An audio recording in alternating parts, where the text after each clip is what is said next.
I have tricks in my pocket. I have things up my sleeve. But I am the opposite of a stage magician. He gives you an illusion that has the appearance of truth. I give you truth in the pleasant disguise of illusion. I take you back to an alley in St. Louis, the time, that quaint period when the huge middle class of America was matriculating from a school for the blind.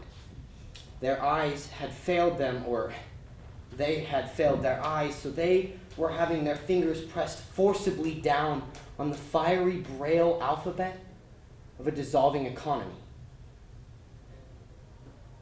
In Spain, there was revolution. Here, there was only shouting and confusion and labor disturbances, sometimes violent. In otherwise peaceful cities such as Cleveland, Chicago, Detroit. That is the social background of this play. The play is memory. Being a memory play, it is dimly lighted. It is sentimental. It is not realistic. In memory, everything seems to happen to music. That explains the fiddle in the wings. I'm the narrator of the play, but also a character in it. The other characters are my mother, Amanda, my sister, Laura, and a gentleman caller who only appears in the final scenes. He is the most realistic character in the play, being an emissary from a world we were somehow set apart from. But having a poet's weakness for symbols, I am using this character as a symbol, as the long-delayed but always expected something we live for.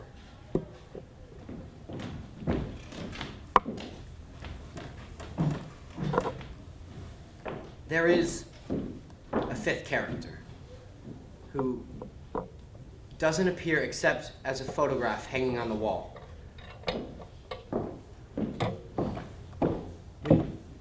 When you see the photo of this grinning gentleman, please remember that this is our father who left us a long time ago. He was a telephone man who fell in love with long distance, so he gave up his job with the telephone company and skipped the life fantastic out of town.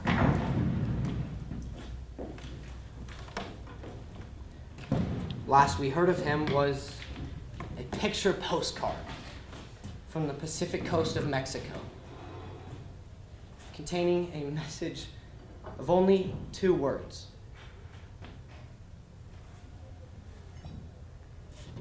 Hello, goodbye, and no address. You know, Laura, I had the funniest experience in church last Sunday. The whole church was crowded except for one little pew way down in front. In that one little pew was just one woman. So I said, well, I smiled very sweetly at her and I said, "Excuse me, would you mind if I shared this pew?" "I certainly would," she said. "This space is rented." Do you know this is the first time I've ever heard of that the Lord rented space?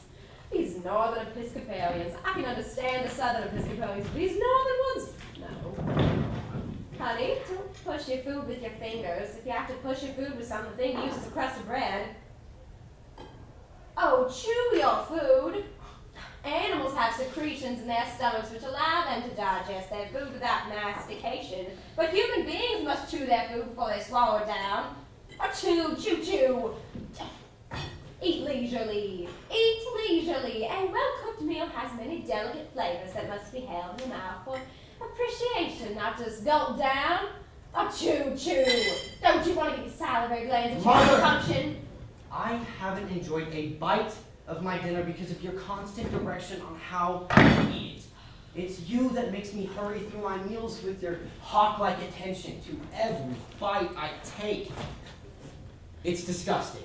All this talk of animal secretion, salivary glands, mastication. Oh, temperament like a metropolitan star. You're not excused from this table. I'm getting a cigarette. You smoke too much. Mother, I'll bring the coffee. Oh, no, you sit down. I'm going to be the servant today. You're going to be the lady. But I'm already up. Resume your seat. Resume your seat. You've got to keep yourself fresh and pretty for all the gentlemen callers.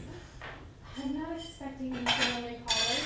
Well, that's the nice thing about them, is they show up when they're least expected. Well, I remember one Sunday afternoon in Blue Mountain, your mother was a girl. I know what's coming now.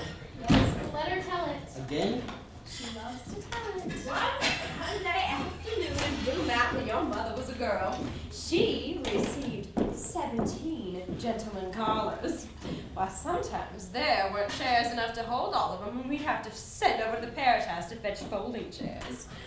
How did you entertain all those gentlemen callers? I happen to understand the art of conversation. I bet you could talk. I could too. All the girls in my day could, I tell you. They knew how to entertain the gentlemen callers. It wasn't enough for a girl to be possessed of a pretty face or a graceful figure, although I wasn't slighted in either respect. She also had to have a nimble wit and a tongue to meet all occasions. What did you talk about? Why, things of importance going on in the world. Never anything common or coarse or vulgar. My callers were gentlemen all. Some of the most prominent men on the Mississippi Delta, planters or sons of planters. There was a young Champ Laughlin. He later became vice president of the Delta Planters Bank. And Hadley Stevenson, he was drowned in Moon Lake. Certainly left his widow well provided for. $150,000 in government bonds.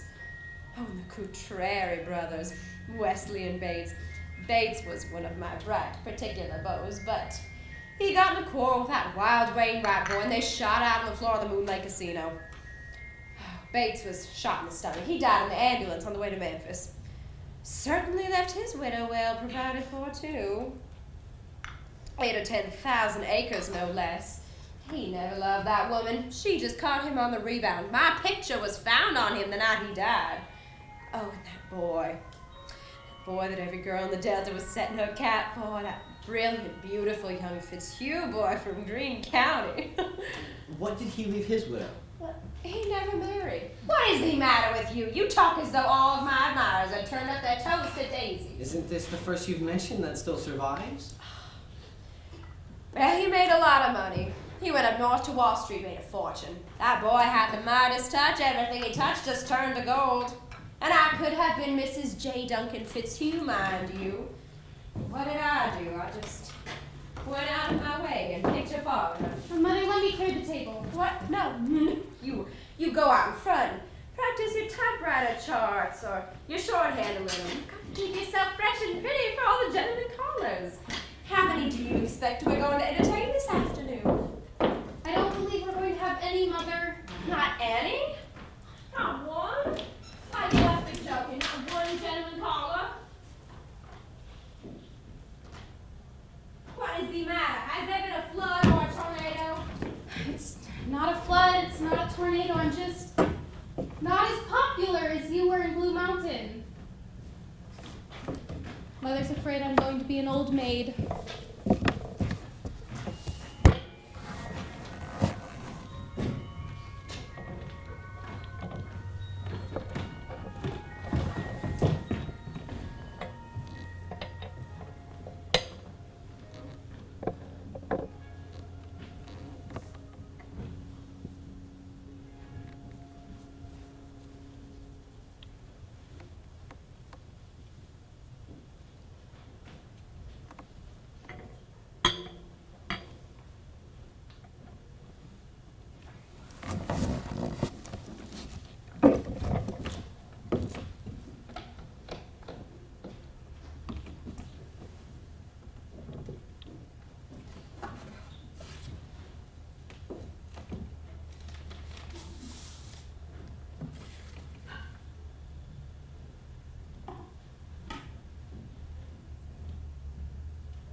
suppose. Deception. Deception. How was the DAR meeting, Mother? DAR meeting.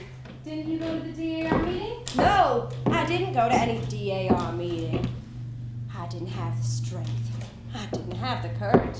I just wanted to find a hole and crawl in it and stay there the rest of my life. Why did you do that? Why? How old are you, Laura? You know my age. I was under the impression that you were an adult, but evidently I was very much mistaken.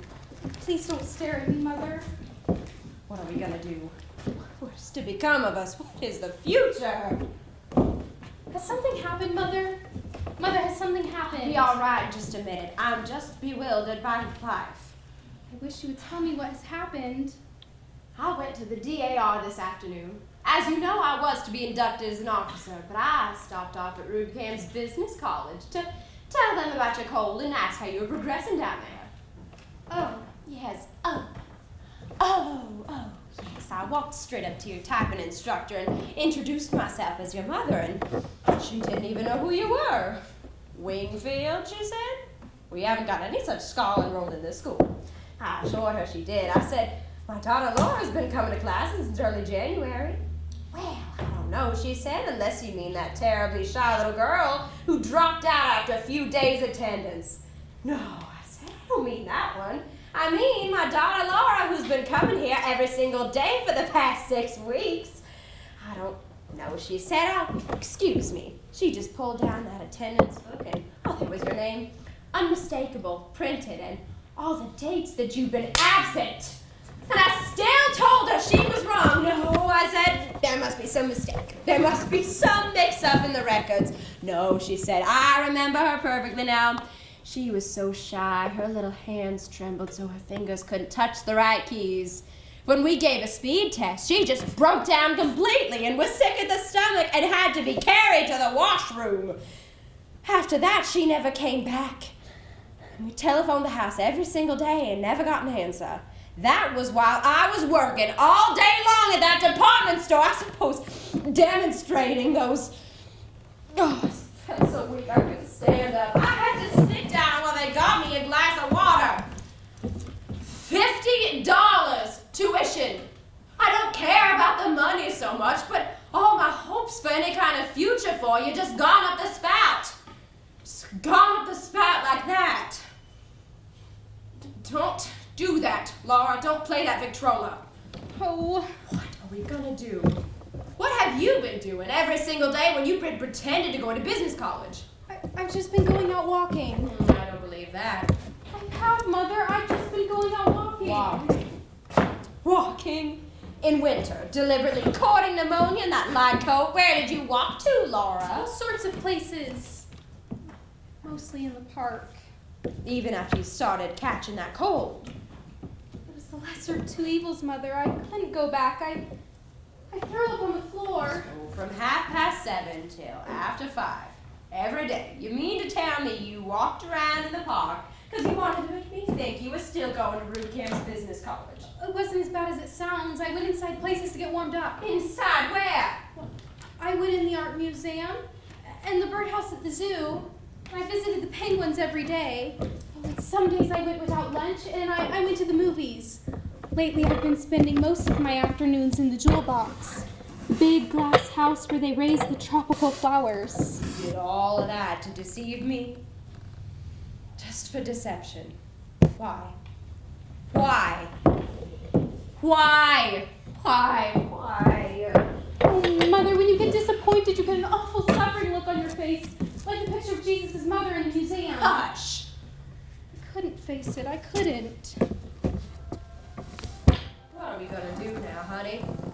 The rest of our lives, just sit in this house and watch the parades go by?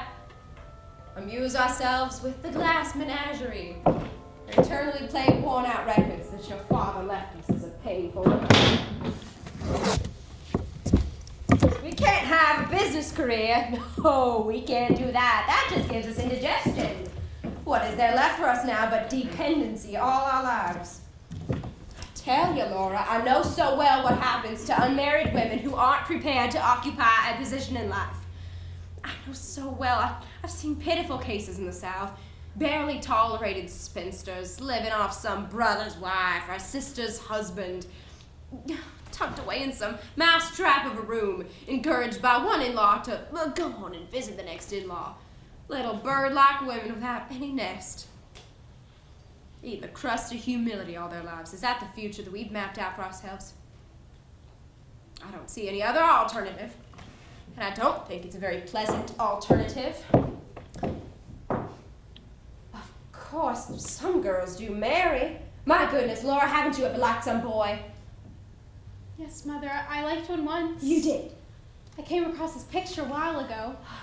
He gave you his picture too? Oh, no, it was in the yearbook. Oh, how good boy. Yes, his name was Jim. Oh, here he is in the Pirates of Penzance. The what? The operetta the senior class put on. Oh, he had a beautiful voice. We sat across the auditorium from each other Mondays, Wednesdays, and Fridays. Oh, here he is with the silver cup for debate. See his grin? Oh, so he had a grin too. He used to call me Blue Roses. Blue Roses? What did he call you a silly name like that for? Well, when I had the attack of pleurosis, he asked me what was the matter when I came back. I said pleurosis, and he thought I said Blue Roses. So that's what he always called me after that. Whenever he seen me, he'd holler, "Hello, Blue Roses." I didn't care for that girl he went out with, Emily Meisenbach.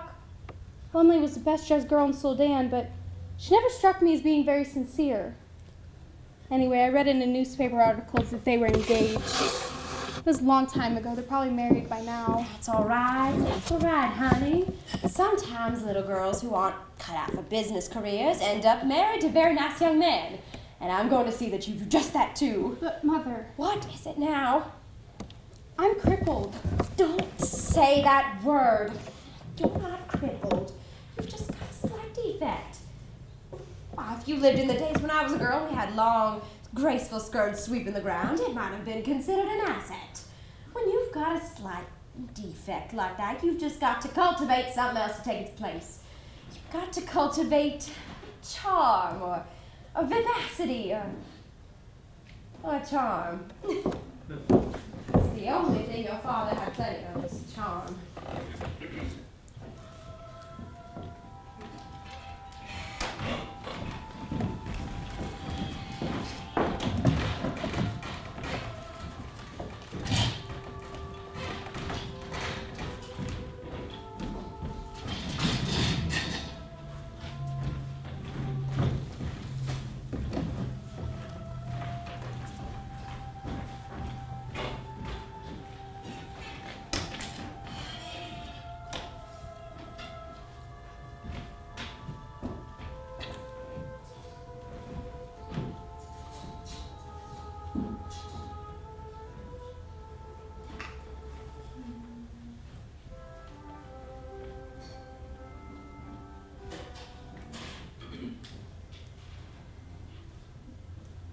After the fiasco at Rubicamp's Business College, the idea of getting a gentleman caller for my sister Laura began to play a more and more important part in my mother's calculations. It became an obsession, like some archetype of the universal unconscious. This image of the gentleman caller haunted our small apartment. An evening at home rarely passed without some allusion to this image, this specter, this hope. Even when he wasn't mentioned, his presence hung in my mother's preoccupied look and in my sister's frightened, apologetic manner. It hung like a sentence passed upon the Wingfields, but my mother was a woman of action as well as words. So she began to take logical steps in the planned direction. Late that winter and early spring, realizing more money would be needed to properly feather the nest and plume the bird, she began a vigorous campaign on the phone, roping in subscribers to the Homemaker's Companion, the type of journal that features serialized sublimations of ladies of letters who think in terms of delicate, cup-like breasts, slim, tapering waists, rich, creamy thighs, eyes like wood smoke in autumn, fingers that soothe and caress like soft strains of music, bodies as powerful as Etruscan sculpture.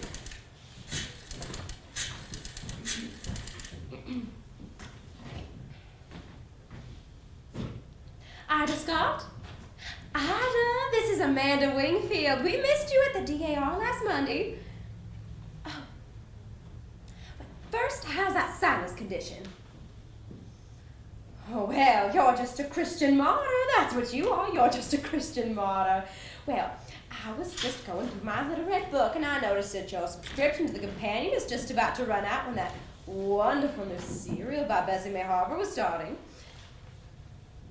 Yeah, it's the first thing she's written since Honeymoon for Three. That was unusual too, wasn't it? Oh, Ida, this one is even lovelier. It's all about the horse he sat on Long Island. A debutante is thrown from her horse while taking him over the jumps of the regatta, and her spine is injured. That's what the horse did. He stepped on her.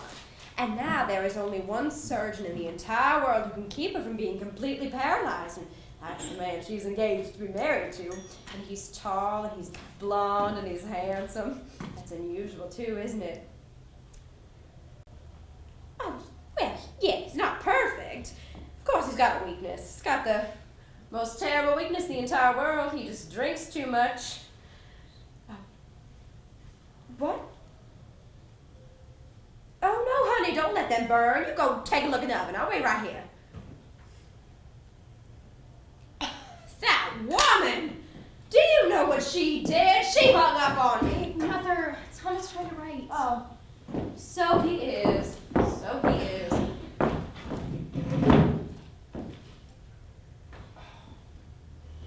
Now what are you up to? Well, I'm trying to save your eyesight.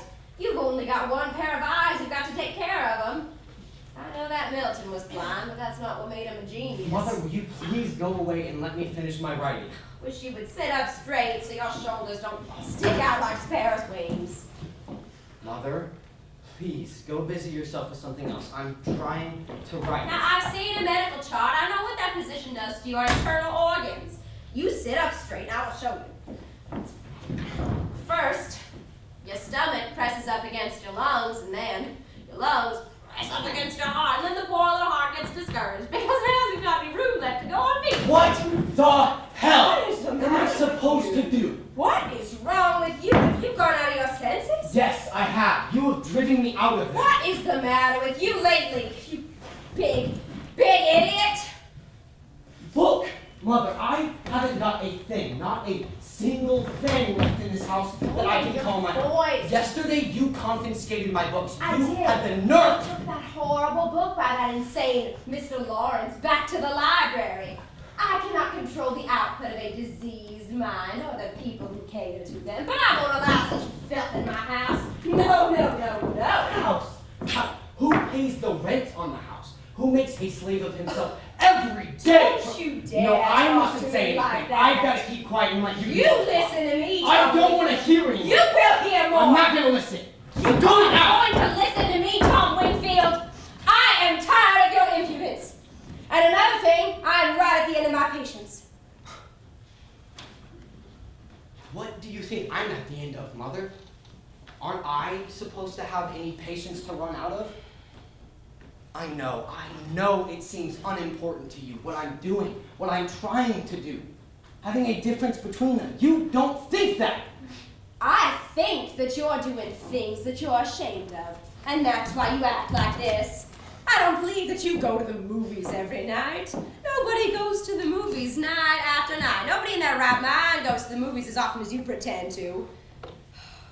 Come in stumbling, muttering to yourself like a maniac. You get 3 hours sleep a night and then you go to work. And I can picture how you're doing down there, moping and doping because you're in no condition. That's true. That's very, very true. I'm in no condition. How dare you jeopardize your job, jeopardize our security. How do you think we would manage? Mother, do you think I'm crazy about the warehouse? You think I'm in love with the Continental Shoemakers? You think I want to spend 55 years of my life down in that Celiotex interior with fluorescent tubes? Oh, honest to God, I'd rather somebody picked up a crowbar and battered my brains out than go back work mornings, but I go. Sure, every time you come and yelling that bloody rise and shine, I think how lucky dead people are. But I get up. I go for $65 a month. I give up all that I dream of being and doing ever. You say that's all I can think of? God, if self is all I ever thought of, I'd be exactly where he is. Gone. As far as the transportation system reaches. Please don't grab at me. I'm not grabbing at you. I just want to know where you're going now. I'm going to the movies. I don't believe that lie. No? You're right, Mother. For once in your life, you're right. I'm not going to the movies. I'm going to opium dens. Oh my. Yes, Mother. Opium dens. Dens of vice and criminals hang out. I've joined the Hogan gang. I'm a hired assassin. I carry a Tommy gun around in a violin case. I run a string of cat houses in the valley. They call me Killa. Killa Wingfield. Why, I'm really leading a double life. By day, I'm a simple, honest warehouse worker. But at night, I'm a dynamic czar of the underworld. Why, I go to gambling casinos and spin away a fortune in roulette tables. I wear an eye patch and a false mustache. Sometimes I wear green whiskers. On those occasions, they call me El Diablo. Oh, I could tell you things to make you sleepless. My enemies plan to dynamite this place some night. Some night, they're gonna blow us all sky high. And will I be glad? Will I be happy? And so will you be. You'll go up, up, up over Blue Mountain on a broomstick with your 17 gentlemen callers, you ugly, babbling witch! My glass! I'll show you.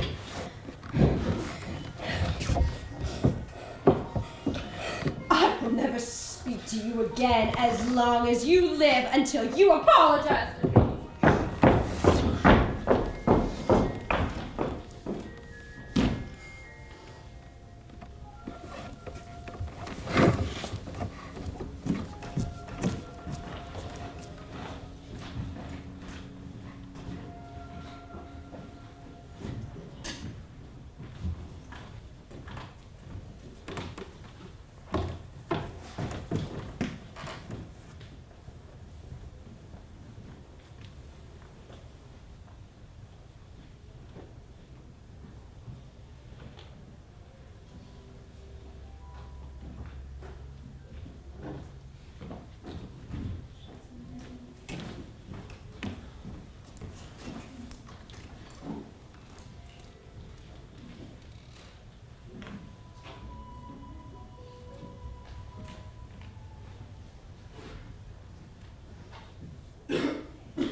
One crack, and it falls through.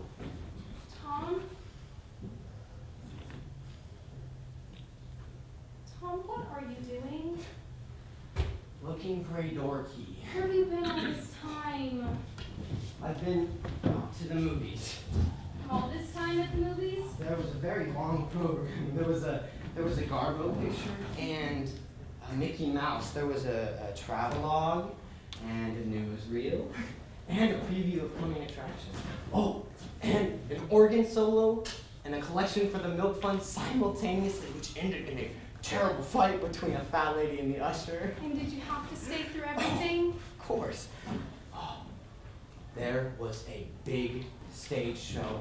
Oh, the headliner of the show was Malvolio the magician. Oh, he performed wonderful tricks. Many of them, such as pouring water back and forth between pitchers. First it turned to wine, and then it turned to beer, and then it turned to whiskey. Oh, I know it was whiskey it finally turned into because he needed somebody to come up out of the audience, and I came up. Both shows. Oh, very generous man. He gave away souvenirs. He gave me this. This is his magic scarf. You can have it, Laura. You wave it over a canary cage, and it turns into a bowl of goldfish. You wave it over a goldfish bowl, and they fly away canaries.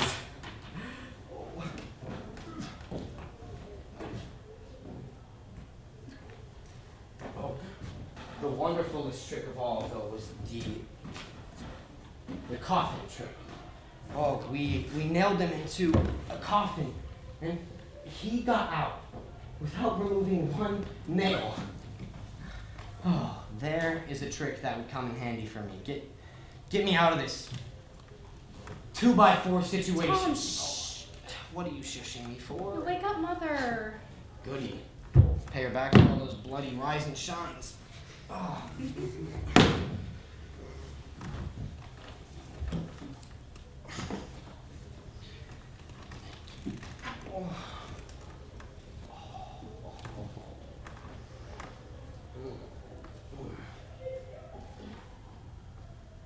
You know, it don't take too much intelligence to get yourself into a nailed-up coffin. But who in hell ever got himself out of a coffin without removing one nail?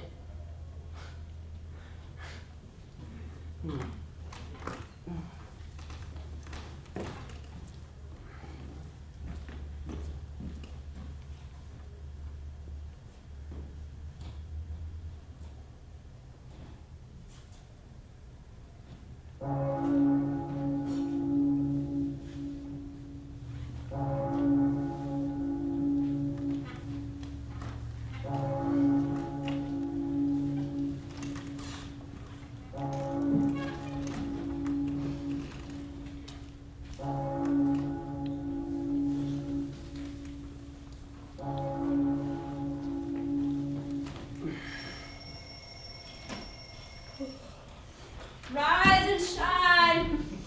Rise and shine! Laura, tell your brother to go rise and shine! I'll rise, but I won't shine. Laura, tell your brother's coffee's ready. Tom, it's nearly 7. Don't make Mother nervous. Speak to Mother this morning. Apologize to her. Make up with her. Apologize. Speak to her. She won't to me. Oh, it's her that started not speaking. If you just say you're sorry, she'll start speaking. Her not talking, is that such a tragedy? Please? Please? Laura, are you going to do what I asked you to do, or do I have to get dressed and go out myself? Going. As soon as I get my coat on. Butter and what else? Just butter. Tell him to charge it. Oh, Mother, they make such a face at me when I do that. Sticks and stones can break our bones. The expression of Mr. Garfinkel's face won't harm us. Tell your brother's coffee's getting cold. Tom, do what I asked, will you? Will you, Tom? All right, go now, or just don't go at all. Going.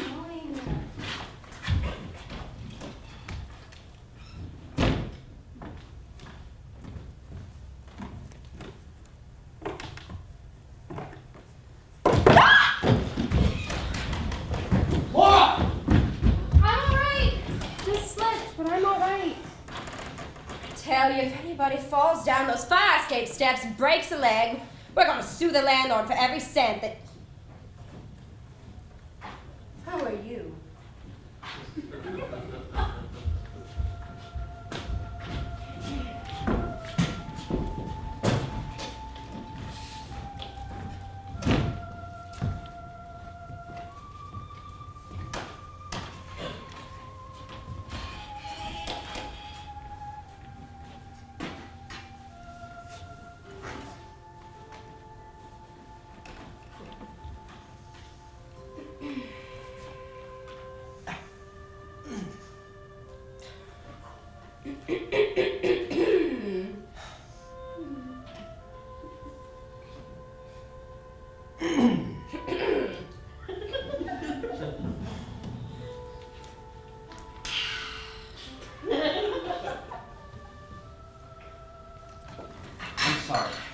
I'm sorry for the things that I said. I didn't mean it. I apologize. My devotion has made me a witch, so I'll make myself hateful to my children. You don't. I worry so much I don't sleep. It makes me nervous. I understand that. You know I've had to put up a solitary battle all these years, but you're my right-hand power. Now don't fail me. Don't fall down. I tried, Mother.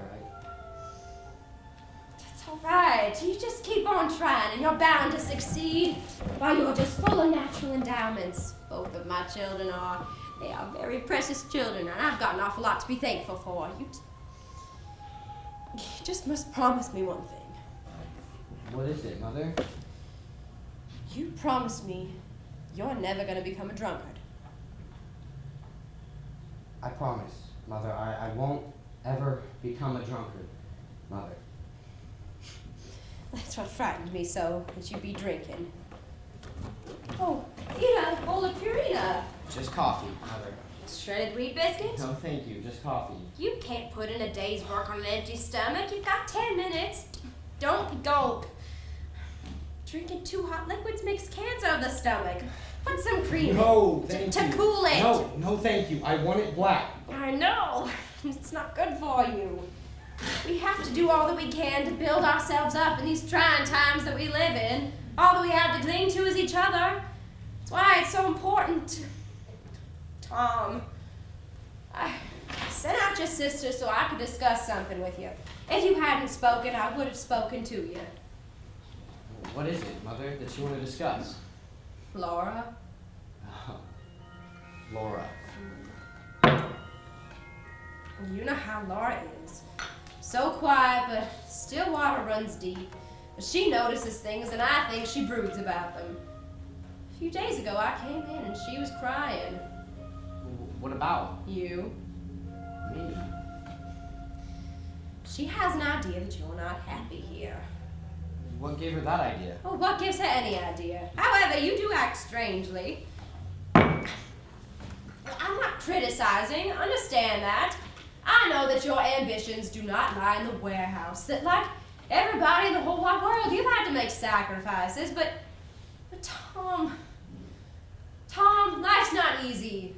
It calls for Spartan endurance. There's so many things in my heart that I cannot describe to you, that I've never told you, but I loved your father. You, when I see you taking after his ways, staying out late. Well, you had been drinking the night that you were in that terrifying condition. Laura says that you hate the apartment, that you go out nights to get away from it. Is that true, Tom? No. You say there's so much in your heart that you can't describe to me. That's true of me too. There's so much in my heart I can't describe to you. So let's respect each other. Why, Tom, are you always so restless?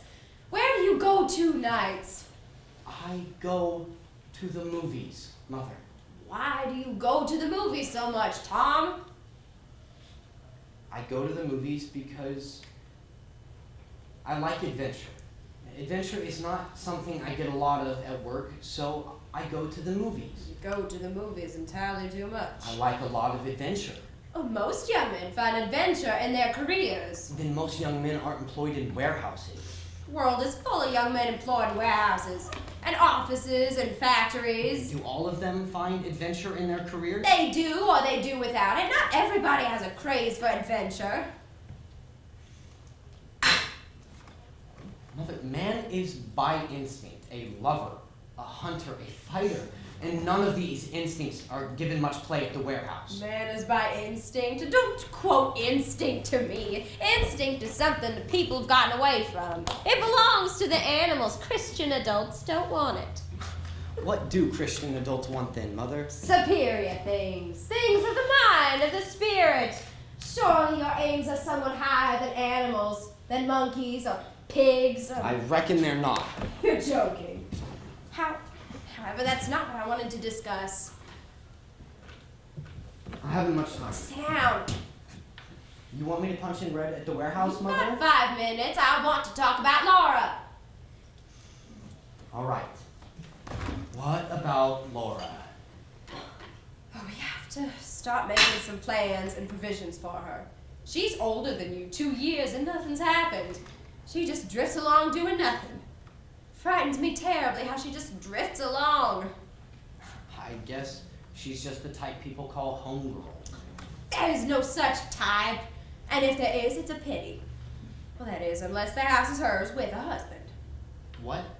I can see the handwriting on the walls plain as I see the nose in front of my face. More and more, you remind me of your father. He was out at all hours without explanation, and then he just left. Goodbye. And me with the bag to hold. I saw that letter you got from the merchant marines. I know what you're dreaming of. I'm not standing here blindfolded. Very well, then, do it. But not until there's someone to take your place. What do you mean? I mean that as soon as Laura's got someone to take care of her, married, independent, why then you're free to go wherever you please. On land, on sea, whichever way the wind blows you. But until that time, you've got to look out for your sister. I don't say for me, 'cause I'm old and don't matter. I say for your sister, 'cause she's young and dependent. I put her in business college, a dismal failure. Frightened her so it made her sick at the stomach. Took over to the Young People's League at the church. Another fiasco. She spoke to nobody. Nobody spoke to her. And now all she does is just fool with those pieces of glass and play with worn-out records. What kind of a life is that for a girl to lead? What can I do about it? Overcome selfishness. Self. Is that all you ever think of? Where's your wool muffler? Put your wool muffler on. Tom, I hadn't said what I meant to ask you. I'm too late. Down at the warehouse, are there some nice young men? No. There must be some. Mother. Find one that's nice, clean living, doesn't drink, and ask him out for your sister. What? For sister, me, get Oh my acquainted. gosh. Will you, Tom? Will you? Will you? Will you? Will you, dear? Yes!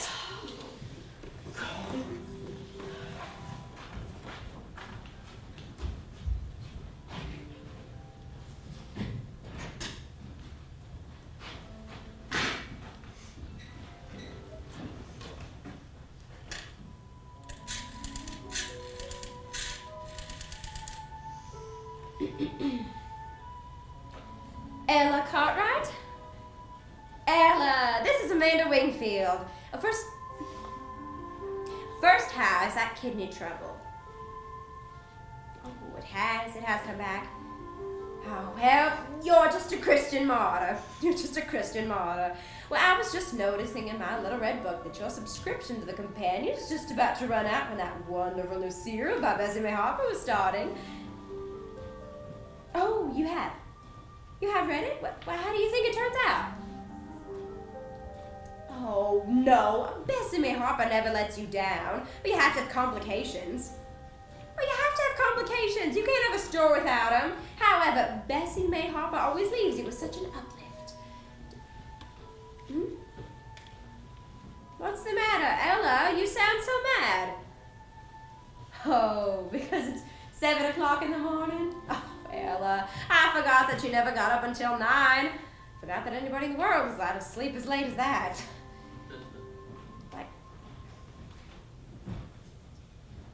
I can't say any more than I'm sorry, can I? You will? You're going to take the subscription from me anyhow? Oh, well, bless you, Ella. Bless you. Bless you, bless you.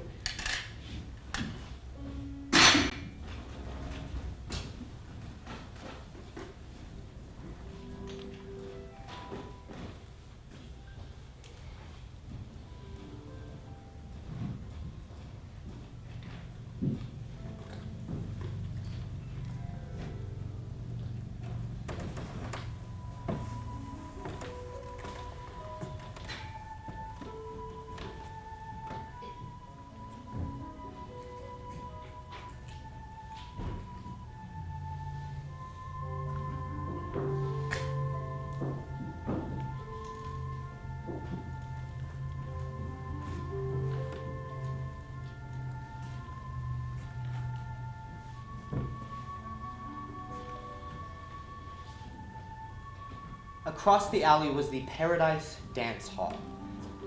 Evenings in the spring, they'd open all the doors and windows, and the music would come outside.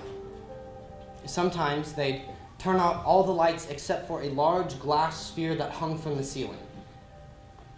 It would turn slowly about and filter the dusk with brief, deceptive rainbow colors. Then the orchestra would play a waltz or a tango, something that had a slow and sensuous rhythm.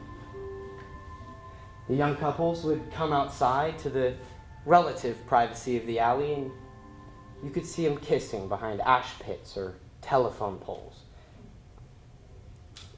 This was compensation for lives that passed like mine without change or adventure. Changes and adventure, however, were right around the corner. They were waiting around the corner for all these unsuspecting dancing kids, suspended in the mist over Berchtesgaden, caught in the folds of Chamberlain's umbrella. In Spain, there was Guernica. Here there was only hot swing music and liquor, dance halls, bars, movies, and sex that hung in the gloom and flooded the world with brief, deceptive rainbow colors.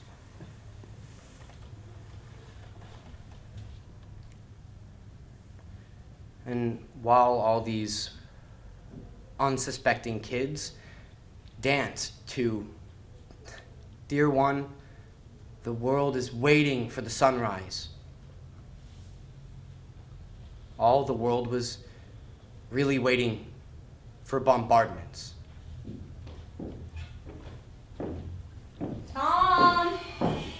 Where are you? Out on the terrace, Mother.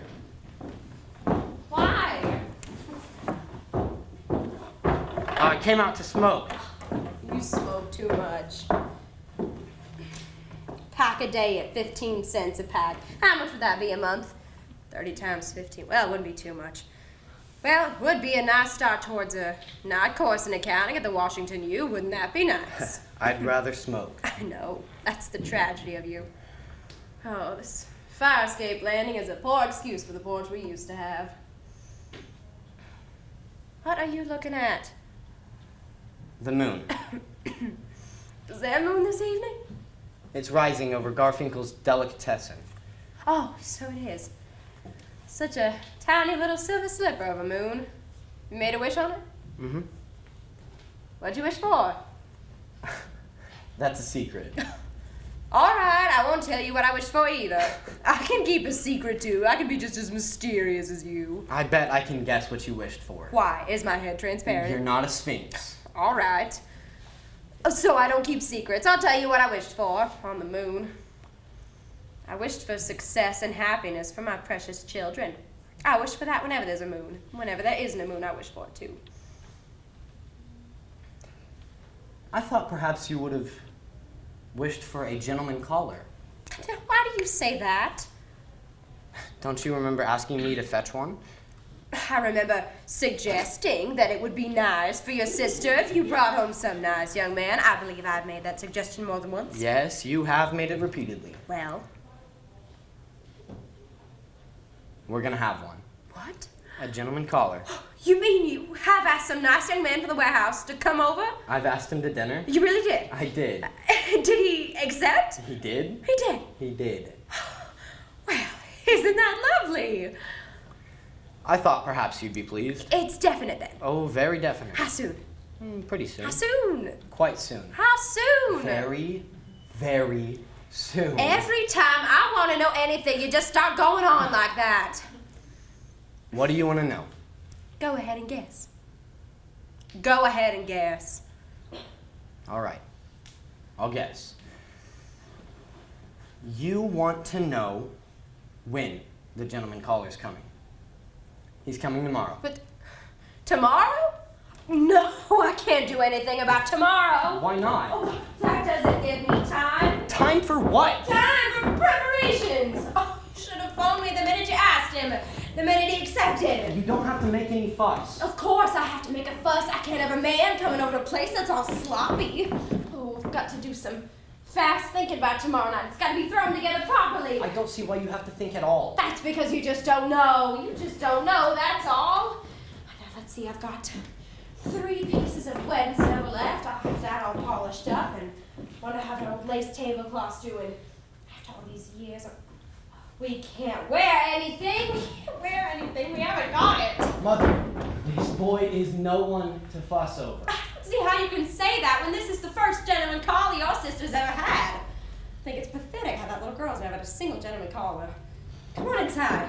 What for? I want to ask you a few things. If you're gonna make a fuss, I will call the whole thing off. I'll call him up and tell him not to come. No, you mustn't ever do that. Don't ever do that. People hate that. Broken engagements. They have no place to go. Come on inside. Come on inside. Will you come inside when I ask you to come inside? Now sit down. Any particular place you want me to sit? Sit any place.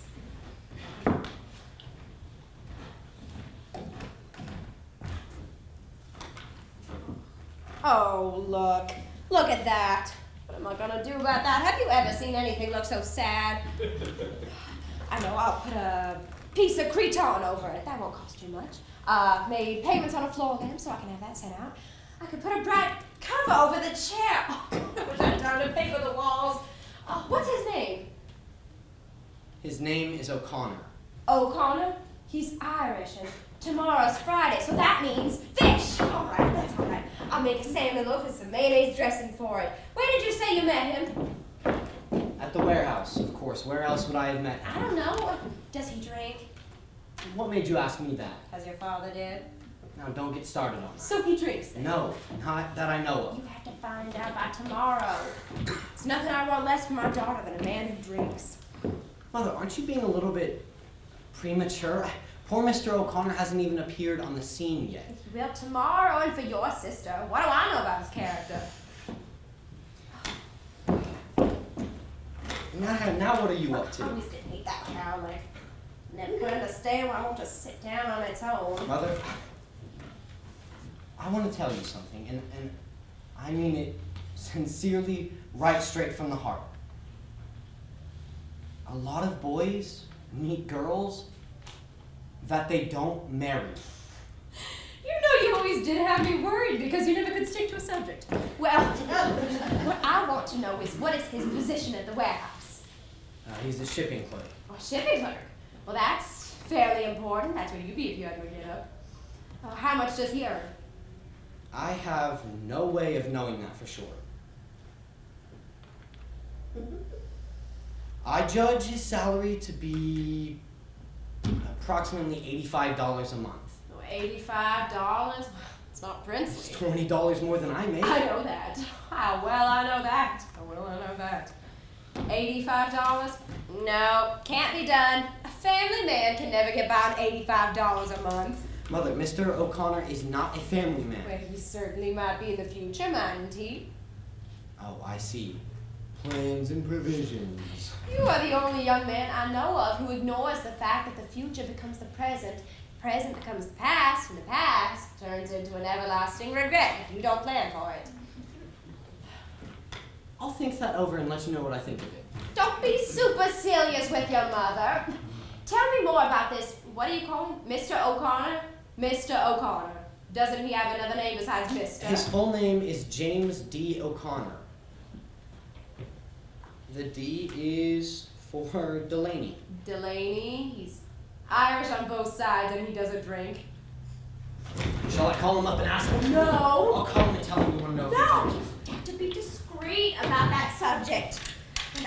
When I was a girl in Blue Mountain, if it was suspected that a young man was drinking, if any girl was receiving his attentions, why, she'd go to the minister of his church and ask about his character.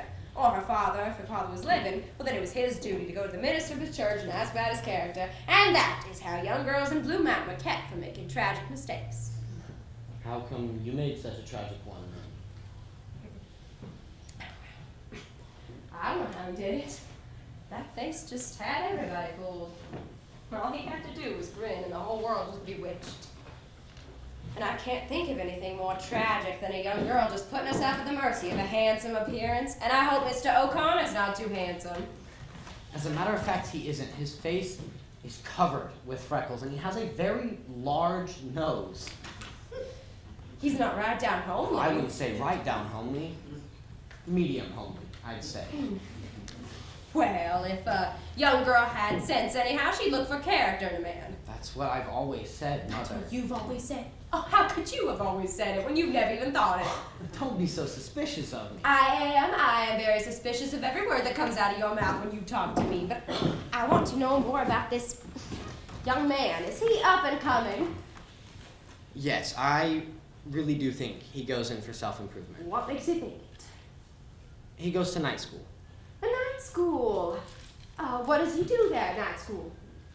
He's studying radio engineering and public speaking. Public speaking. Well, that shows that he intends to be an executive someday. And radio engineering, well, that's coming, isn't it? I think it's here, Mother. Well, those are all very illuminating facts. Facts that every mother should know about any young man calling on her daughter, serious or not. Mother, just one little warning. I didn't tell Jim anything about Laura. I didn't let on we had dark ulterior motives. I just said, how about coming home to dinner sometime? He said, fine. And that was the whole conversation. I bet it was, too. Tell you, sometimes he could be about as eloquent as an oyster. However, when he sees how pretty and sweet that child is, well, he's gonna be very glad he was asked over here for some dinner. Mother, just one more thing. You won't expect too much of Laura, will you? I don't know what you mean. I mean, Laura seems all those things to you and me because she's ours, and we love her. We don't even notice she's crippled anymore. Don't use that word. Mother, you have to face the facts. She is, and that's not all. What do you mean that's not all? Mother, Laura lives in a world of her own, and that makes her seem terribly shy compared to other girls her age. So, it makes her different. Yes, I know her difference. I think it makes her stand out more. Not to everyone, not to the eyes of strangers. She's terribly, terribly shy. And all these things make her seem a bit peculiar to people outside the house. Use that word peculiar. Mother, you have to face the facts. She is. I don't know in what way she's peculiar. Mother, Laura lives in a world of glass animals. She plays old phonograph records, and that's about all.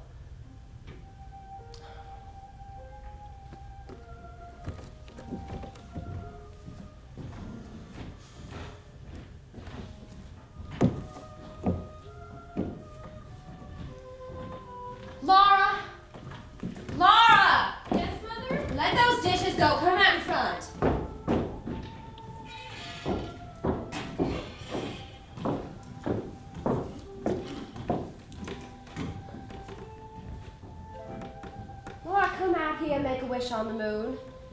Moon. Moon? It's a tiny little silver slip-over moon. Look, over your left shoulder. Now, honey, make a wish. Now, darling, wish. What shall I wish for, Mother? Happiness. Just a little bit of good fortune.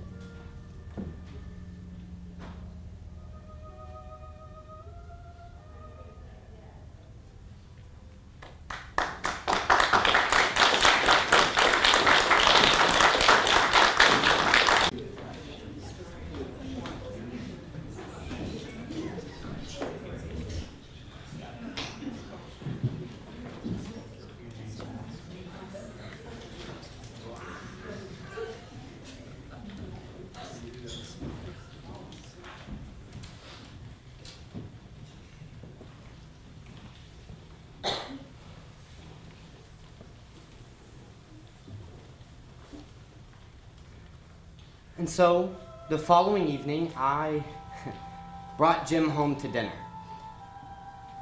I'd known Jim slightly in high school. In high school, Jim was a hero. He had tremendous good Irish nature and vitality with the scrubbed and polished look of white chinaware. He seemed to move in continual spotlight. He was a star in basketball, captain of the debate team, president of the senior class and the glee club, and he sang the annual lead in the light opera. He was forever running or bounding, never just walking. He seemed always just at the point of defeating the law of gravity. He was shooting with such velocity through his adolescence that you would just logically expect him to arrive at nothing short of the White House by the time he was 30. But Jim apparently ran into more interference after his graduation from high school because his speed had definitely slowed. And so, at this particular time in our lives, Jim was holding a job that wasn't much better than mine. He was the only one at the warehouse with whom I was on friendly terms. I was valuable to Jim as someone who could remember his former glory, who had seen him win basketball games and the Silver Cup in debating. He knew of my secret practice of retiring to a cabinet in the washroom to work on poems whenever business was slack in the warehouse. He called me Shakespeare. And while the other boys in the warehouse regarded me with a suspicious hostility, Jim took a humorous attitude towards me. Gradually, his attitude began to affect the other boys, and eventually, their hostility wore off. So after a time, they too began to smile at me as people smile at an oddly fashioned dog that trots across their path at some distance. I knew Jim and Laura had known each other in high school because I had heard Laura speak admiringly of Jim's voice. I didn't know if he would remember her or not. In high school, Laura had been as unobtrusive as Jim had been astonishing. And if he did remember her, it was not as my sister. For when I asked him home to dinner, he said, "You know, funny thing, Shakespeare. Never thought of you as having folks." Well, he was about to find out that I did.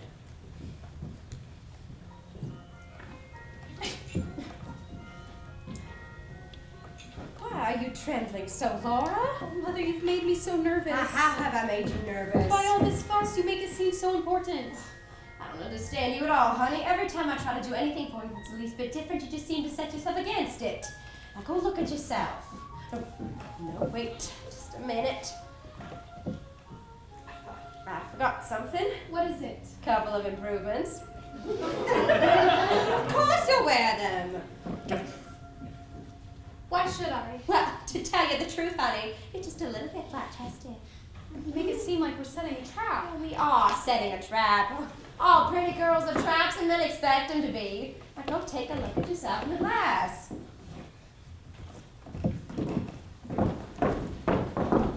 Oh, see, isn't that lovely? You look just like an angel on a postcard. Now just you wait, I'm going to dress myself up. You're going to be astonished at your mother's appearance. I found an old dress in the trunk and I had to do a lot to it, but it broke my heart when I had to let it out. Just broke my heart.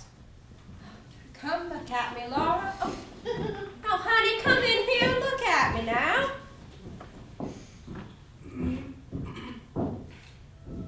Mother, how lovely. Well, it used to be. It used to be. Led the cotillion in this thing years ago. Won the cakewalk twice at Sunset Hill. Even wore it to the governor's ball in Jackson. You should have seen your mother. You should have seen how she just sashayed around the ballroom like that. Oh, I had it on the damage of father, too. I had malaria fever, too, that changed from East Tennessee to the Delta, and climate just weakened my immune system. Not enough to be dangerous, just enough to make me restless and giddy. My mother said you can't go anyplace because you've got a fever. You've got to stay in bed. I said I wouldn't. I took quinine and I just kept going and going. My country was so lovely. So lovely in early May, all lacy with dogwood and simply flooded with jonquils. My mother said, you can't bring any more jonquils in this house. We haven't got room for them. That's all right, I said. And whenever I saw them, I cried, wait a minute, I see jonquils. And I'd make my gentlemen callers all get out the carriage and gather them for me. To tell you the truth, Laura, it got to become kind of a joke. There she is, they'd say, there is that girl. We'll have to spend the whole afternoon picking jonquils. My mother said, you can't bring any more. We haven't got vases to hold them. And that's all right, I said. I will hold some myself. Malaria, fever, your father, jonquils.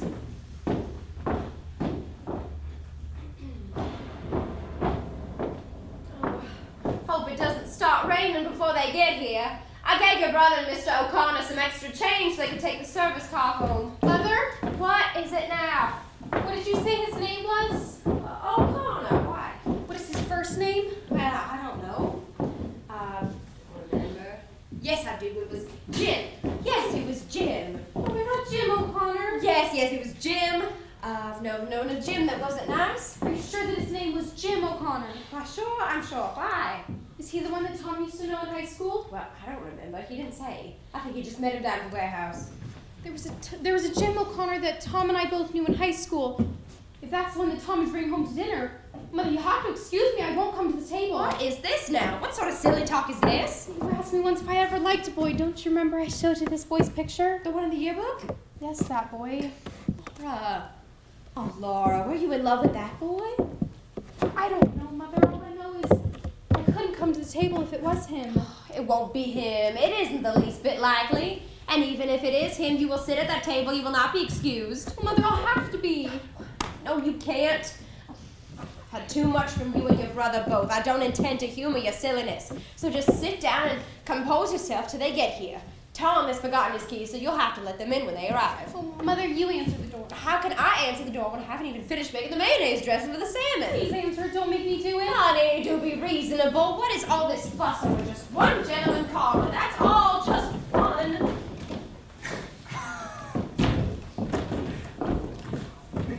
Kill me, Shakespeare.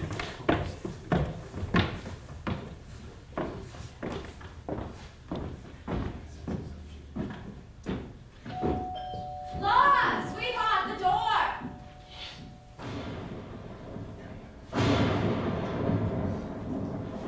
Oh, Mother, you answer the door, please. What is the matter with you? Please Silly answer. thing. Please answer it, please. Why have you chosen this moment to lose your mind? Go to that door. I can't. Why can't you? Because I'm sick. You're sick. Am I sick? I've had too much from you and your brother. You have me puzzled to death. You can never act like normal children. Will you give me one good reason why you should be afraid to open a door? Go to that door, Laura Winfield. You march straight to that door. Yes, Mother. Got to put courage in you, honey, for living.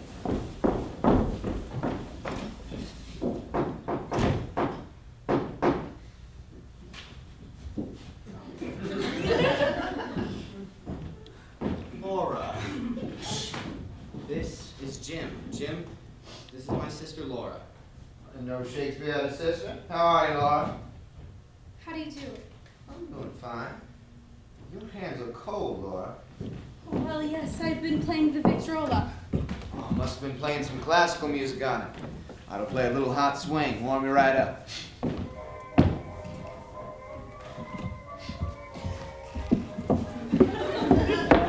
What's the matter? Laura is terribly shy. Shy, huh? It's rare to meet a shy girl nowadays. Recall you ever mentioned you had a sister. Well, now you know I have one. You want a piece of the paper? Comics? Comics? Sports?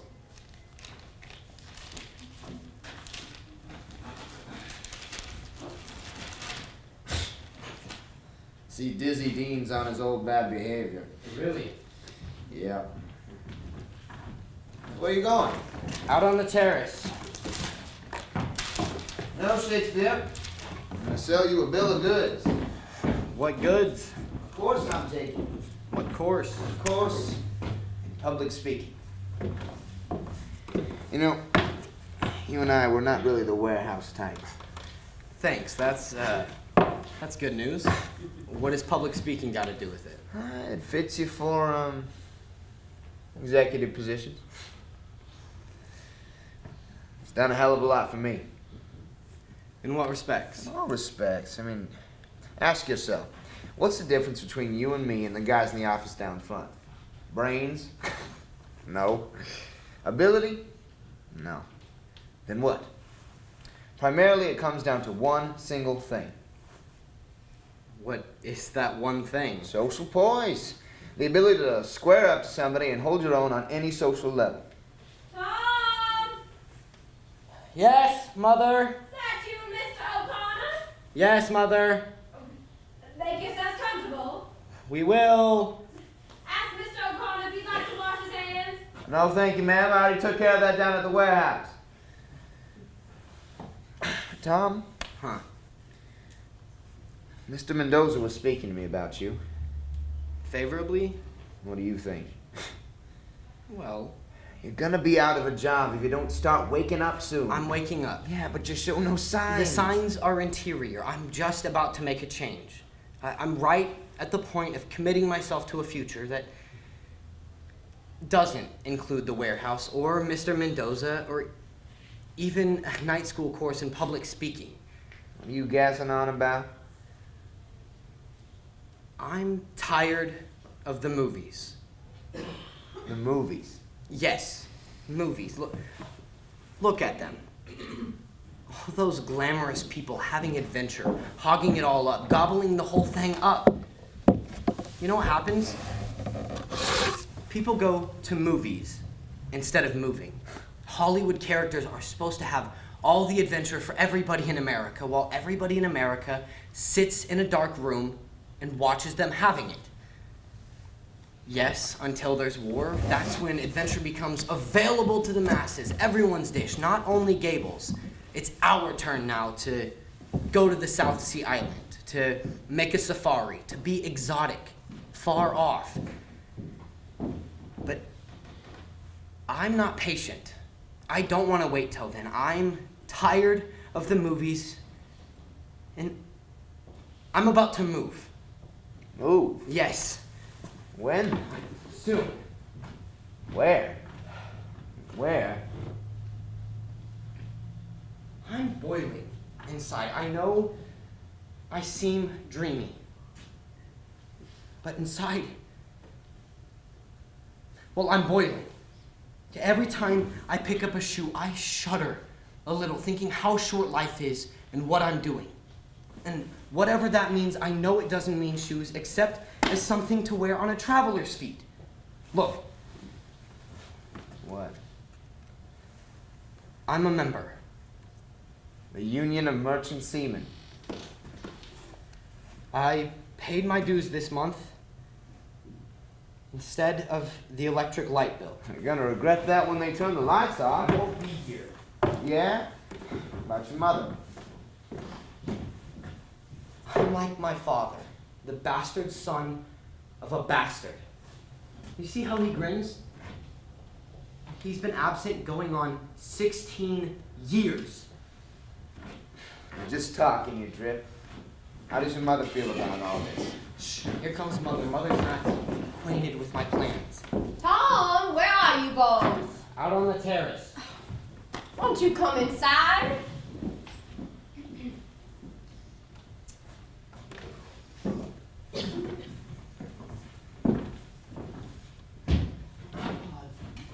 You look so pretty. You know that is the first compliment you've ever paid me. I wish you would look pleasant when you're about to say something pleasant so I can expect it. Mr. O'Connor. How are you? Well, so this is the Mr. O'Connor. Introduction's entirely unnecessary. I've heard so much about you from my boy. I finally said, Tom, good gracious, why don't you bring this paragon to supper finally? So I can finally meet him instead of just hearing you sing his praises so much. I don't know why my son is so standoffish. Let's sit down. Let's sit down. I do believe we could use a little bit more air in here. Tom, leave that door open. Felt a nice fresh breeze a minute ago. Where has it gone to? So hot already. Not quite summer even.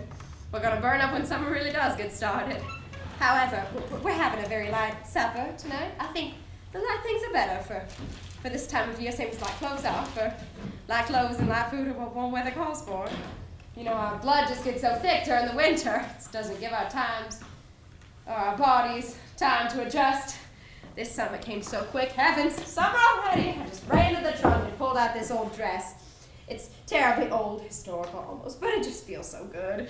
So good and so cool. Mother, how about our supper? Oh, you go ask Sister about supper. You know Sister is in full charge of supper. Tell her you hungry boys are waiting for it. Have you met Laura? Yes, she came to the door. She let you in? Yes, ma'am. She's very pretty. Oh, yes, ma'am. It's rare for a girl as sweet and pretty as Laura to be domestic, but she is. Thank heavens.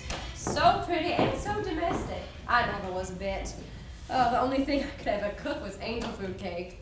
Well, in the South, we had so many servants, but gone, gone, gone. All vestige of gracious living is gone completely. Well, I was not prepared for what the future brought for me. All of my gentlemen callers were sons of planters, and so of course I assumed that I would be married to one and live on a large piece of land with plenty of servants, but man proposes and woman accepts, and to vary that old saying just a little bit, I married no planter. I married a telephone man. Worked for the telephone company. That gallantly smiling gentleman over there, telephone man who fell in love at long distance. And now he just travels, and I don't even know where he travels to, but enough about my tribulations. Let's hear about yours. I hope you don't have any. Tom? Yes, Mother. How is that supper coming? Supper's on the table, Mother. So it is. Where's Laura? Laura is not feeling too well and thinks she maybe better not come to the table. Laura! Yes, Mother? Mr. O'Connor? Ma'am? Laura, we can't say grace till you come to the table.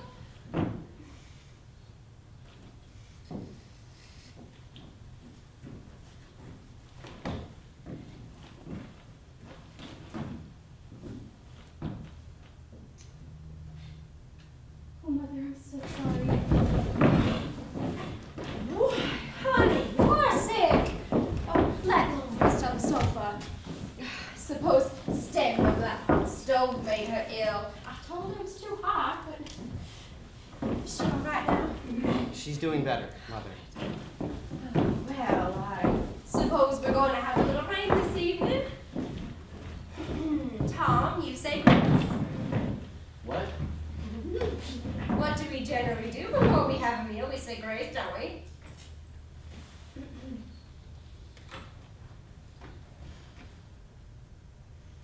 For these and all thy mercies, thy holy name be praised.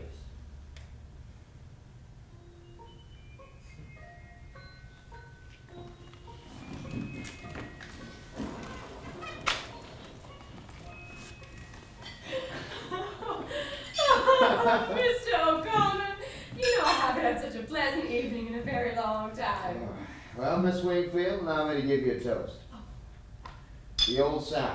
To the old South. Hey, Mr. Lightbulb. Oh, where was Moses when the lights went out?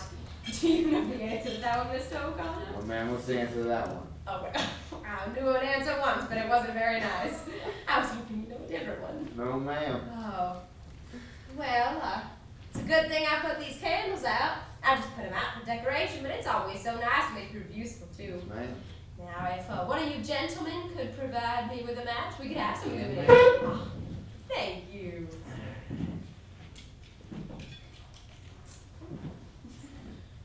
Well, Well, I suppose it must be a burnt-out fuse. Do you know anything about a burnt-out fuse, Mr. O'Connor? as a matter of fact, I know a little bit about it. But, where's that fuse box at? Oh, must you know that too? It's in the kitchen. Be careful, don't trip over anything, it's dark. Wouldn't it be a shame if we lost him? Oh, good gracious, are you alright, Mr. O'Connor? Yes, ma'am, I'm alright. The electricity is a very mysterious thing. The whole world is mysterious to me. Wasn't it Benjamin Franklin who first had a key to a kite? I'd have liked to have seen that. He might have looked mighty silly. You know, they say science clears up all the mysteries for us, but in my opinion, they just keep adding on more and more. Haven't you found it yet, Mr. O'Connor? Yes, ma'am, I found them all right, but, them fuses look okay to me.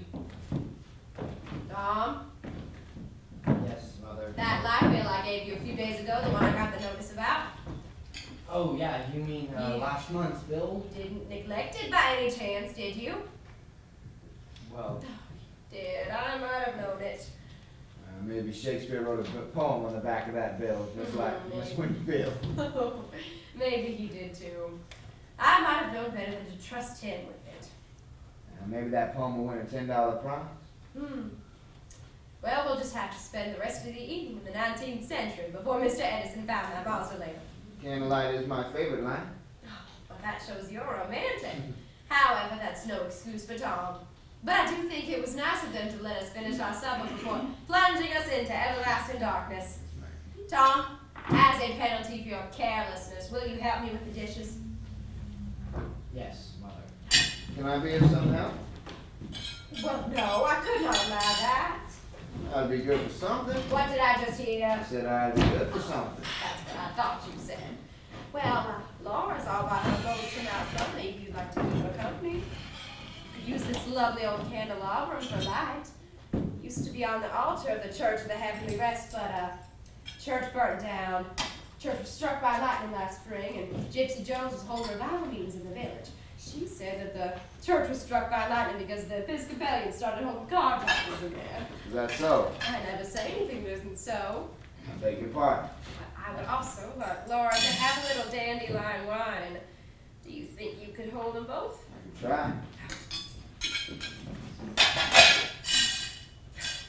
Now, Tom, you get your apron. Yes, Mother. How you feeling now? Any better? Yes, thank you. These are for you. It's a little dandelion wine. Thank you. Well, drink it, but don't get drunk.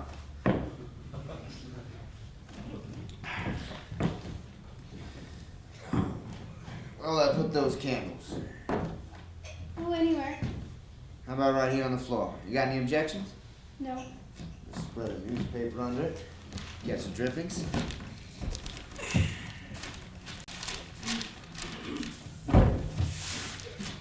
Got a newspaper. Mind if I sit on the floor? No. Would you hand me a pillow? What? A pillow? Oh. What about you? Don't you like to sit on the floor? Oh, yes. Well then, why don't you? I will. Take a pillow.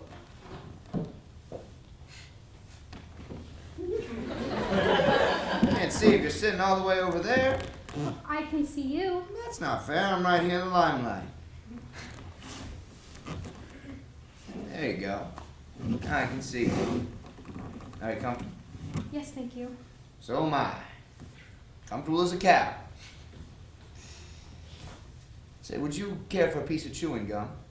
No, thank you. Think I will oblige.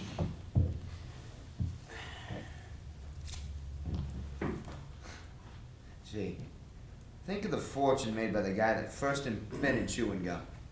It's amazing, isn't it? Did you know the Wrigley Building is one of the sights of Chicago? I saw it the summer before last at the Summer of Progress. Did you take in the Century of Progress? No, I didn't. It's a wonderful exposition, believe me. You know what my favorite part was? The Hall of Sciences. Gives you an idea of what the future will look like in America. And oh, believe me, it's more wonderful than the present time is. So your brother tells me you're shy. Is that so, Laura? I don't know. I judge you to be the old-fashioned type of girl. I think that's a wonderful way to be. I hope you don't think I'm being too personal, do you? Mr. O'Connor, Yeah? I believe I will take that piece of chewing gum if you don't mind.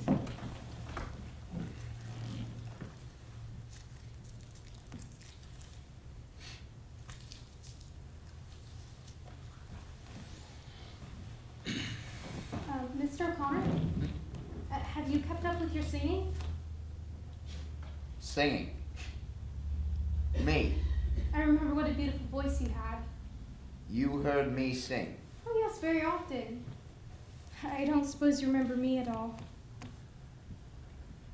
You know, as a matter of fact, I did have some idea I'd seen you before. Would you believe it? It seemed like I was about to remember a name, but the name I was about to remember wasn't a name. So I stopped myself before I said it. Wasn't it Blue Roses? Blue Roses. Oh my gosh, yes, Blue Roses. You know, for some reason or another, I didn't connect you with high school, but that's what it was. It's high school. Gosh, I didn't even know you were Shakespeare's sister. I'm sorry. Oh, I didn't expect you to. You barely knew me. We had a speaking acquaintance. Oh yes, we spoke to each other. Say, didn't we have a class in something together? Yes, we did. What class was that? It was singing, chorus. Okay.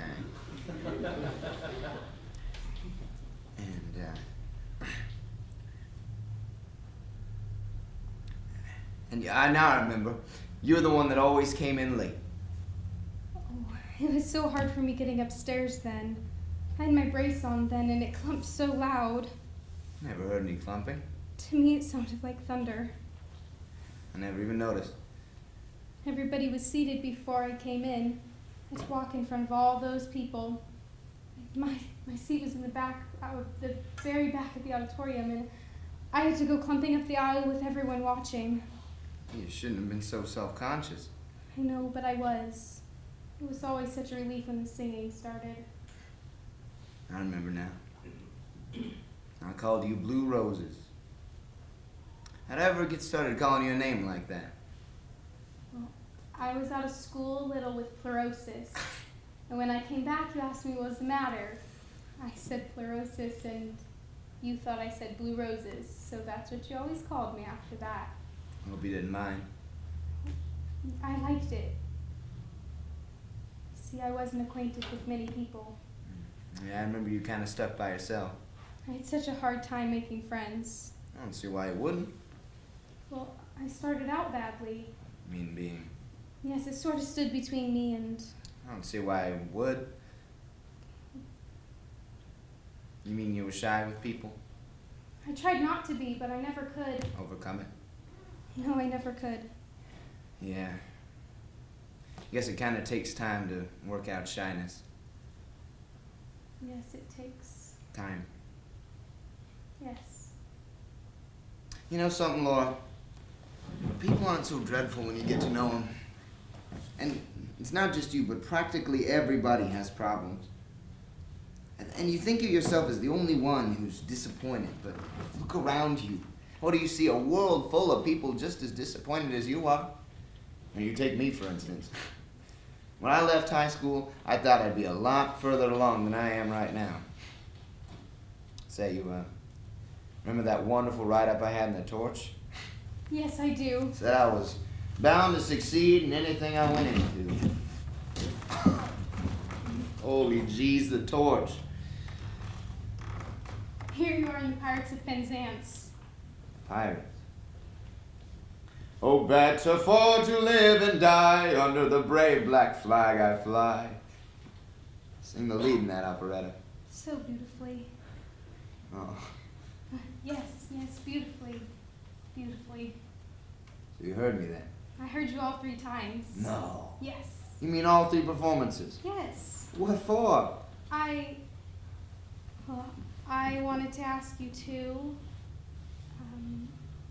I wanted to ask you to autograph my program. Why didn't you just ask me? You were always surrounded by your own friends so much that I never had the chance. You should just come right up and said, here's my... Well, thought you might think I was... Thought I might think you was what? Oh, Oh. Yeah. I was beleaguered by females in those days. you were terribly popular. Yeah. You had such a friendly way. I was spoiled in high school, Everybody liked you. including you. Well, yes, I did too. Tell you what, give me that program.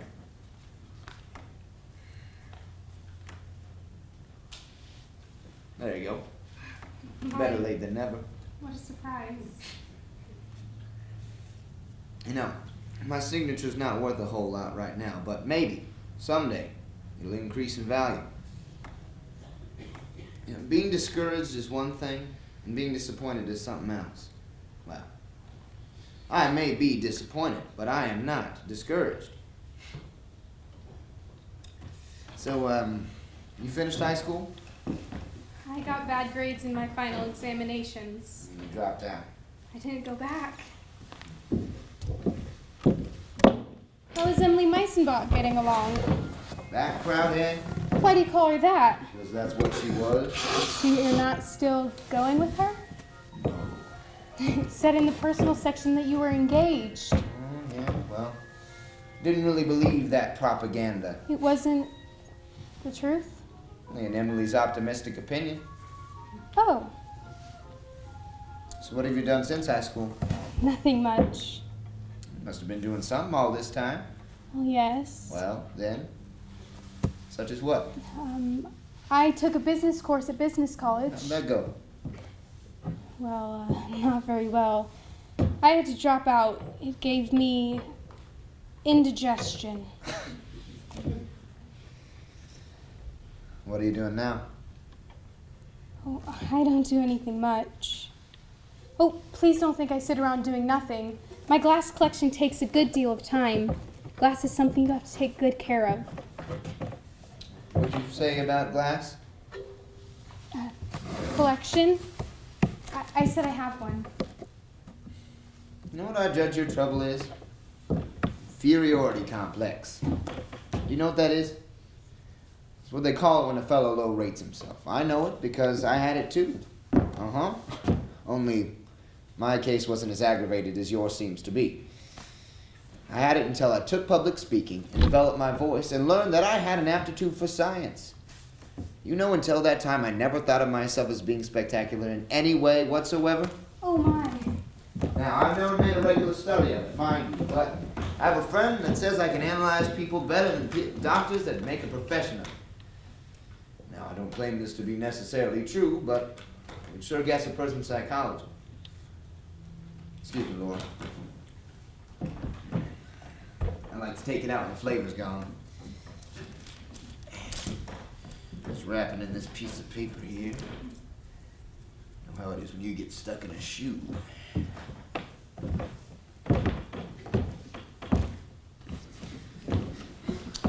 Yep, that's what I judge your principal trouble to be.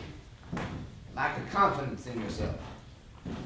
I base this fact on a number of your remarks along with certain observations I've made. For instance, you know that clumping you thought was so awful in high school.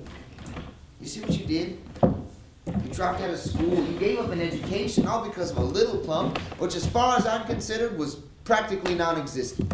Oh, a little physical defect's all you have. Hardly noticeable even. Magnified 1,000 times by your imagination. You know what my strong advice to you is? You've got to think of yourself as superior in some way. In what way would I think? Man alive, Laura, look around you. What do you see? A world full of common people, all of them born, all of them going to die. And which one of them has 1/10 of your strong suits? Or mine? Or anybody else's for that matter? Everybody excels in some one thing. Some admit. Take me, for instance. My interests happen to lie in electrodynamics. I take a night course in radio engineering, and on top of a fairly responsible job at the warehouse, I take that course, and I study public speaking. Oh, my. Because I believe in the future of television. Yep. I've already made the connections. I intend to get in on the ground floor. Now all that remains is for the industry itself to get underway, full steam. Money, zip, power, zap, knowledge, wham! It's the cycle that democracy is built on. I guess you probably think I think a lot of myself. No, I don't. How about you? Isn't there something that you take more interest in than anything else? Oh, yes. Well, then, such as what? I do, as I said, have my glass collection. You do? What kind of glass is that? It's little articles of it, ornaments mostly. Small little animals made out of glass. Tiniest little animals in the world. My mother calls them my glass menagerie. Oh, here's an example of one if you'd like to see it. It's the oldest. It's nearly 13. Oh, be careful. If you breathe, it breaks. I better not take it. I'm pretty clumsy with things. Oh, I trust you with him. See, you're holding him gently. Oh, hold him over the light. He loves the light. See how the light shines through him? Boy, does he shine. I shouldn't be partial, but this one's my favorite. Say, what kind of creature is this one supposed to be? Haven't you noticed a single horn on his forehead? Unicorn, huh? Mm-hmm. Say, aren't these guys extinct in the modern world? I know. Well, little fellow must get kind of lonesome. Well, if he does, he doesn't complain about it. He stays on the shelf with some of the other horses, the ones who don't have horns. And they all seem to get along rather nicely. They do. So, where will I put him? Put him on the table. They all like to change the scenery every once in a while.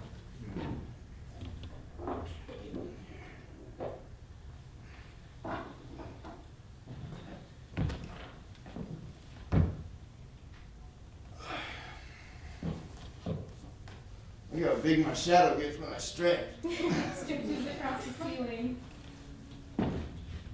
Stop raining.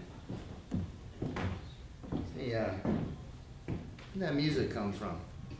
From Paradise Dance Hall across the alley. What do you say to cutting a little rug, Miss Wingfield? Or is your program already filled up? Let me check. Wouldn't you know, every dance is full. Guess I'll just have to cross some out. Oh, a waltz. I can't dance. There you go with that inferiority stuff again. I've never danced in my life. Well, come on, try. I might step on you. I'm not made out of glass. How do we start? Hold up your arms a little. Like this? A little high. There you go. Now, don't tighten up. That's the principal thing about it. Just relax. It's hard not to. Okay. I'm afraid you can't budge me. Well, you bet I can. Goodness, yes, you can. Let yourself go, Laura. Let yourself go. I'm trying. Come on.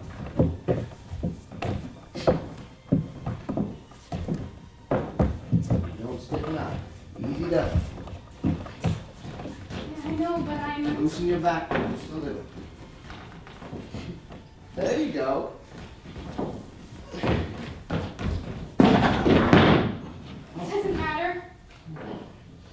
knocked your little glass horse over. Yes. Is he broken? Now he's just like all the other horses. And you lost He's his... lost his horn. It doesn't matter. Maybe it's a blessing in disguise. Gee, I'm sorry. That must have been your favorite piece of glass. Oh, I don't have favorites. Much. It's no tragedy, really. Glass breaks so easily, no matter how careful you are. The traffic jars the shelves and things fall off them. Still, I'm awful sorry to be the cause of it. I'll just imagine that he had an operation, that his horn was removed to make him feel less freakish. Now he'll feel more at home with all the other horses, the ones who don't have horns. I'm glad you have a sense of humor. You know, you're different than anybody else I've ever met. You make me feel... I don't know how to say it. Usually I'm pretty good at expressing myself, but this I don't know how to say it. Has anyone ever told you you're pretty? You are. And in a different way than anybody else. All the nicer for the difference. I wish you were my sister. I'd build your confidence up and show you that being different is nothing to be ashamed of. These people aren't so wonderful. They're 100 times 1,000, and you're 1 times 1. You wander all over the world, and you just stay right here. Common as weeds. You're blue roses. But blue is wrong for roses. Right for you. You're pretty. In what respect am I pretty? In all respects. Your eyes are pretty. Your hair is pretty. Your hands are pretty, Laura. You think I'm saying this because you invited me to dinner and I have to be nice. I could do that. Do a lot of things without being sincere. But I'm talking to you sincerely. I happen to notice this inferiority complex that keeps you from being comfortable with other people. Someone ought to build your confidence up. Build it way up. And teach you to be proud instead of shy and turning away. Blushing.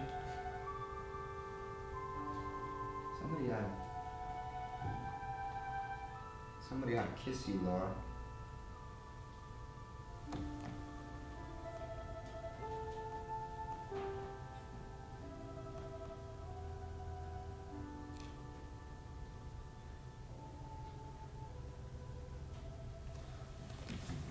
I shouldn't have done that.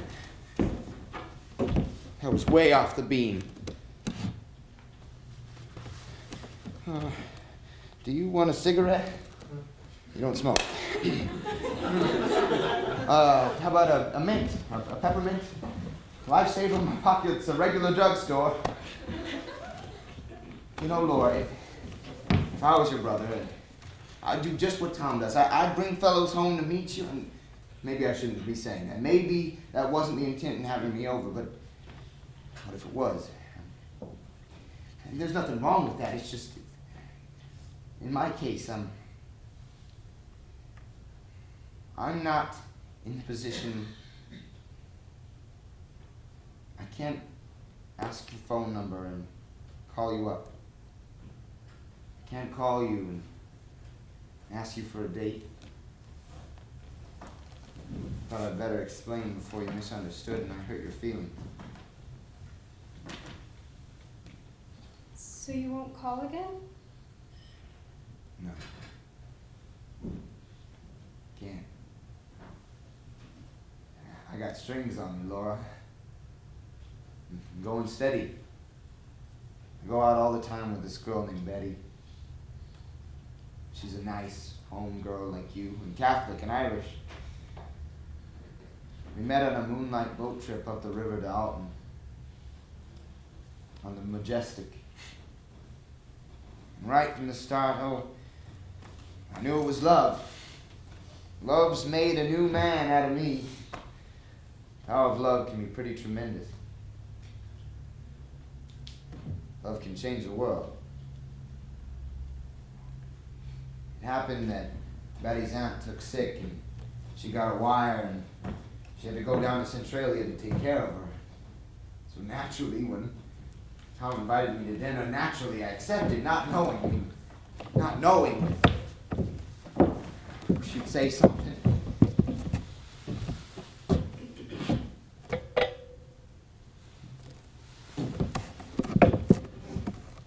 What are you doing that for? You want me to have him? What for? A souvenir. I'm coming, Terry. I thought you two would like a little liquid refreshment. Do you know the song about the lemonade, Mr. O'Connor? The lemonade, lemonade, made in the shade, stirred with a spade, and then it's good enough for any old maid. Oh, ma'am, I don't know that one. Why are you so serious, honey? Well, we were having a serious conversation.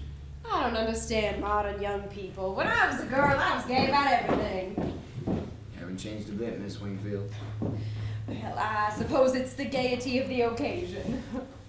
It's made me so giddy. To the gaiety of the occasion. Oh, I baptized myself.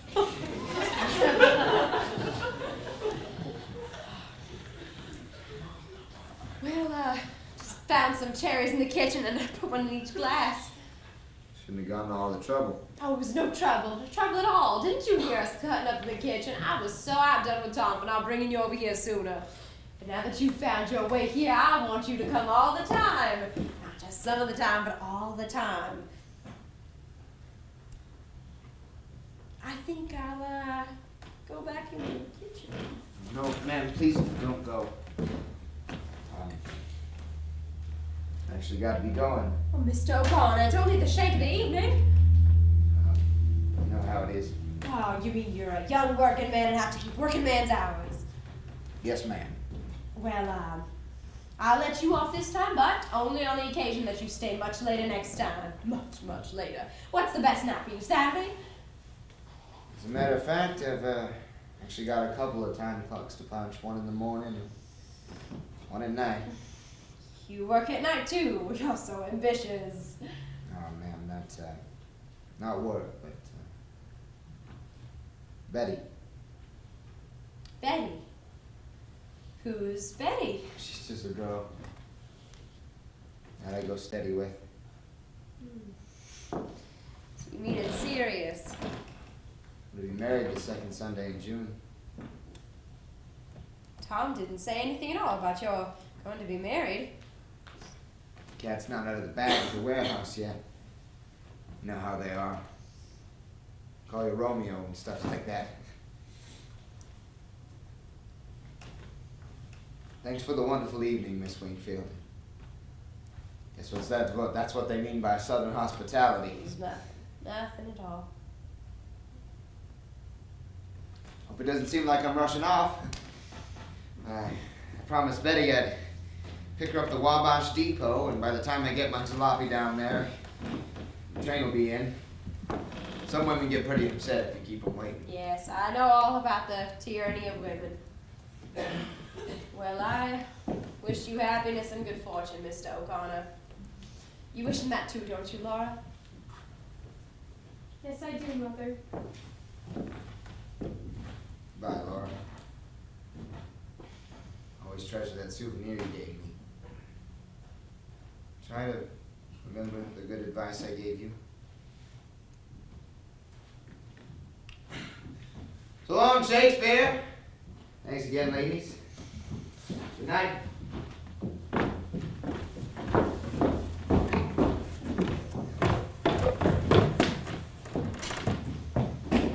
Well.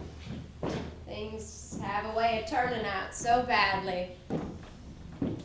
Well. So our gentleman caller was engaged to be married. Tom! Yes, Mother. Get out here! I want to tell you something very funny. That's the Simon Collie gotten away already? He made a very early departure. That was a funny joke you played on us, too. How do you mean? You didn't mention he was engaged to be married. Jim? Engaged? But he just informed us. I'll be jiggered. I didn't know. That seems peculiar. What's peculiar about that? Didn't you say he was your best friend down at the warehouse? He is, but how would I know? Well, it just seems odd that you wouldn't know your best friend is engaged to be married. The warehouse is a place where I work, not where I know things about people. You don't know things about people anywhere. You live in a dream, manufacture illusions. Where are you going now? Where are you going now? Where are you going? I'm going to the movies! That's right. Now that you've had us make such fools of ourselves, all the effort, the preparation, the expense, the new clothes for Laura, the floor lamp, the pillows, all for what? To entertain some other girl's fiancé? Oh, go to the movies. Don't think about us. Mother deserted, a daughter who's crippled and unmarried, has no job. Don't let anything get in the way of you and your selfish pleasures. You just go. All right! I will! And the more you shout at me about my selfish pleasures, the quicker I'll go! And I won't go to the movies either! All right, go! Go! Then you go to the moon, you selfish dreamer!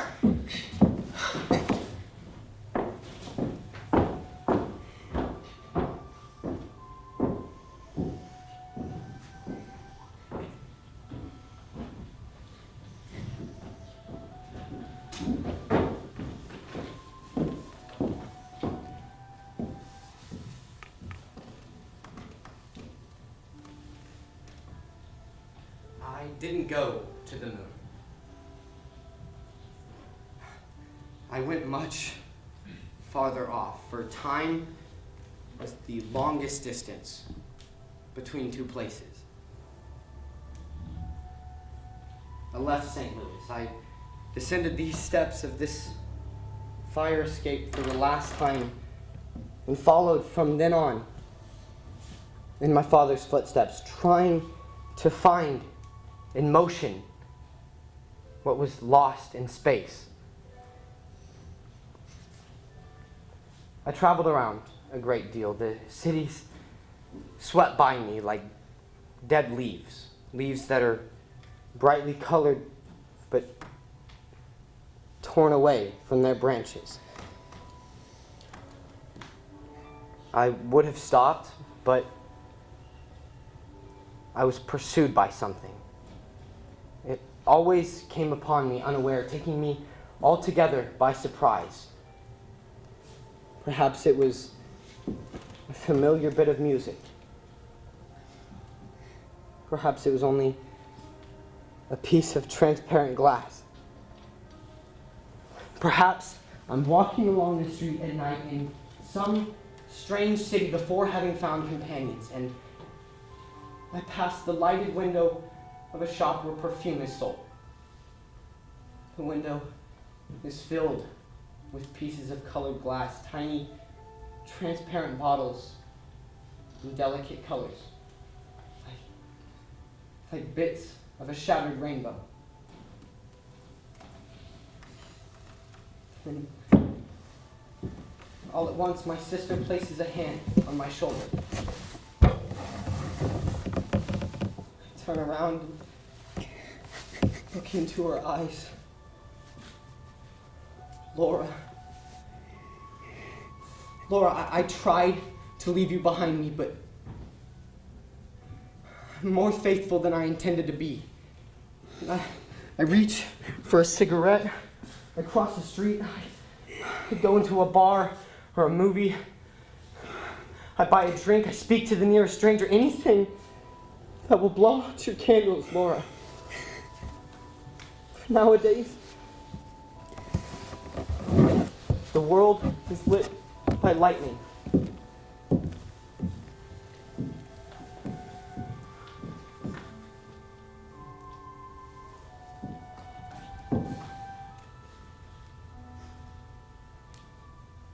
out your candles, Laura.